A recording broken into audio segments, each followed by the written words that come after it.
ની અંદર દાતાઓનો અવિરત ફાળો ચાલુ છે, જેમાં 200 રૂપિયા રામજીભાઈ માલાભાઈ રાઠોડ બંગડીવાડા તરફથી, 200 રૂપિયા જસ્મીન જગદીશભાઈ અનંત તરફથી.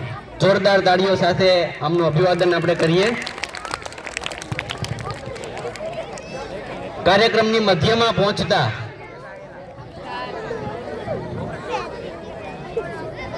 જેની તમે ફરી પાછી આતુરતાથી રાહ જોવો છો એવા કાર્યક્રમ તરફ આપણે જઈએ. જોવો છો ને રા બધા? જોવું છે? અવાજ નથી આવતો. જોવું છે? હવે બરાબર. તો આપણે એક એવી ઝલક જોવાની છે. 22 એપ્રિલ 2025 ના રોજ પહેલગામની શાંતિપૂર્ણ ખીણો ચીસ પાડી ઉઠી. આ તે દિવસ હતો જ્યારે માનવતાનું લોહી વેડાવવામાં આવ્યું.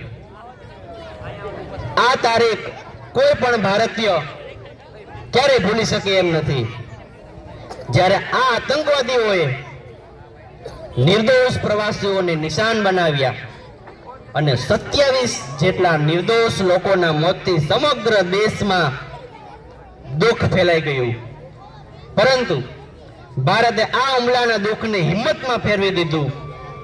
જે માતાઓ અને બહેનોના સિંદૂર પર શપથ લઈને દુશ્મનોએ જેમના સિંદૂરનો નાશ કરવાનો કાવતરું રચ્યું હતું, તેમના સિંદૂર પર શપથ લઈને ભારતે સિંદૂરના લાલ રંગને પોતાની હિંમત બનાવી અને જેમ રણચંડી દુષ્ટોના લોહીથી અત્યાચારોનો નાશ કરે છે, તેમ દુશ્મનની ભૂમિ પર દુશ્મનના લોહીથી સિંદૂરનો બદલો લીધો.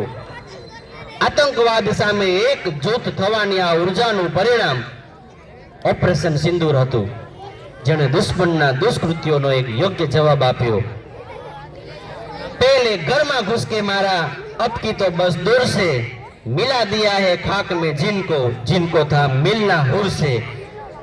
हिंद की सेना है साहब, हल्के में ना लीजिए, करती है हिसाब ये सिंदूर का सिंदूर से.